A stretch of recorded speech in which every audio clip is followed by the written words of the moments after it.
The following is from a site visit to 5 Northside Village on June 6th, 2023. It is a 119-unit structure, Class 5, ordinary construction, with over 120,000 square feet of space, making it one of the larger occupancies in Carlisle. The most important part is orienting yourself. This is an L-shaped building. Assume side A is the inside of that L. Side B is clockwise, the side. Side C is the entire rear of the L, and side D. Because there is a north side that is along Spring Road and a west side, you can use side A north, side C west as a means of communicating position. This is side A, both north and west, as seen from the street. Note that parking will be tight at any time, day or night. Placement of ladder trucks and engines is always a concern. This is side A west, showing that there is scrub for an aerial device along the side to be able to effect either rescue or roof ventilation operations. This is side delta of the occupancy along Spring Road. Also, I draw your attention to the hydrant that is also located there. This is side Charlie West, appears to have good scrub and ability to access the building with minimal setback. This is the intersection of side C, north and west. I draw your attention to the flat roof that is at the corner, and also the very heavy HVAC unit that is located. Remember, this is a wood frame construction building.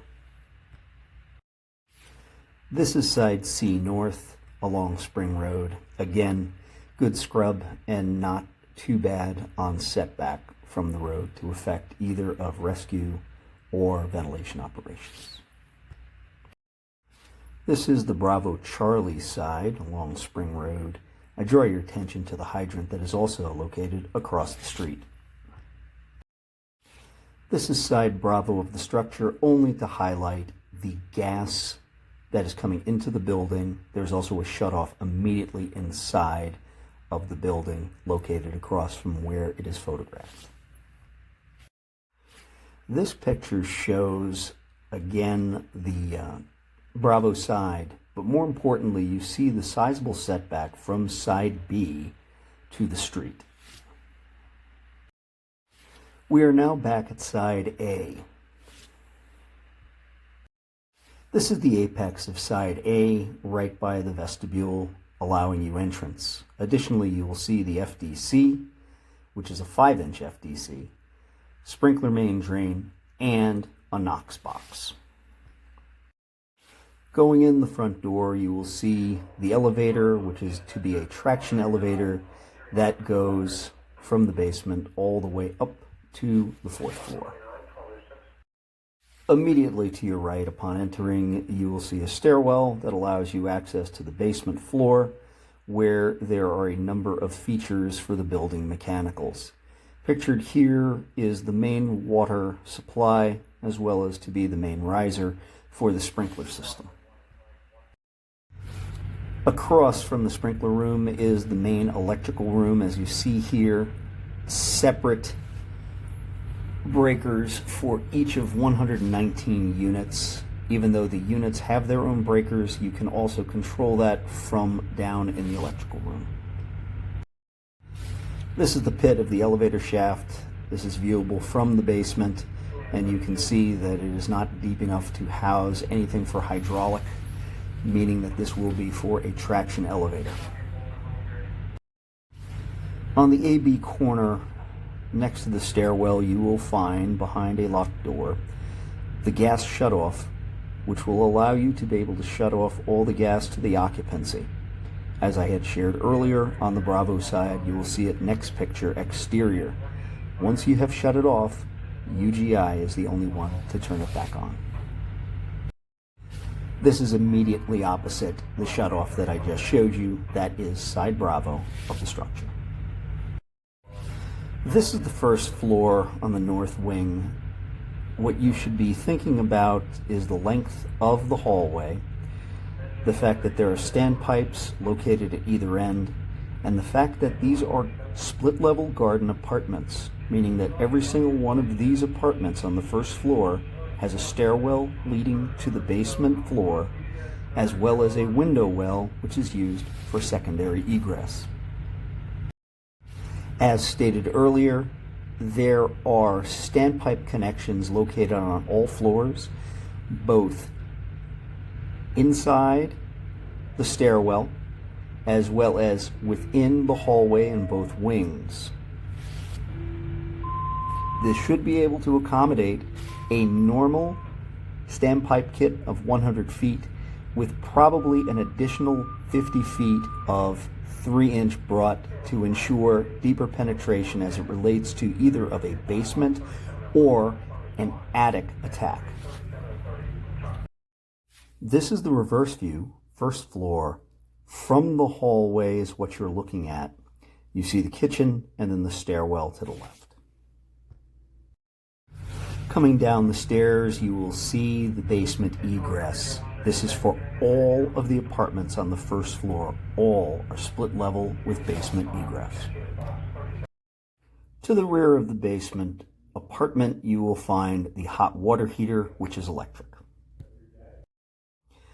Additionally, you will find a main electrical panel that is also in the vicinity of the hot water heater. This is the basement egress. As you will see, it's about 2.5, 3 feet high to the windowsill. Also notice to your left that there is a ladder that allows egress from the pit up to ground level. This is a deck feature that is only accessible from the apex on the second floor. In the middle, it is anticipated to have a gas grill of sorts, as well as plumbing there.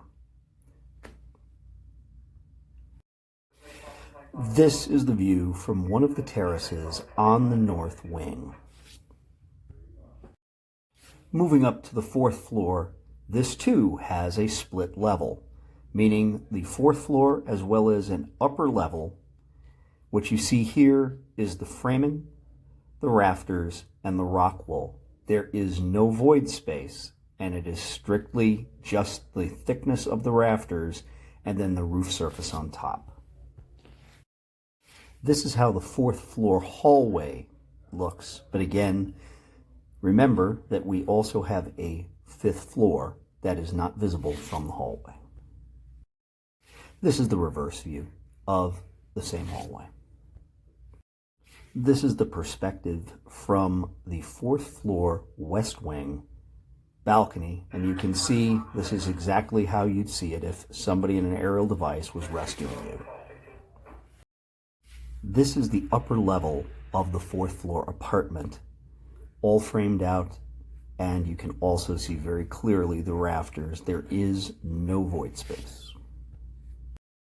This is the finished fourth floor unit showing the fifth floor above, vaulted ceiling.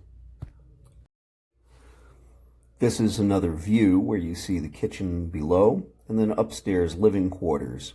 If you can imagine a kitchen fire with somebody still upstairs, that is your only access and egress, that staircase. A better view of how the staircase looks going up to the fifth floor. As you would be coming out of the elevator on the fourth floor and make a quick left turn and look up, that's the roof scuttle hatch that you see there. I'm told that there's going to be a ladder, but right now that's a pretty long way to get up to that. And here we are back at side A, back on the ground.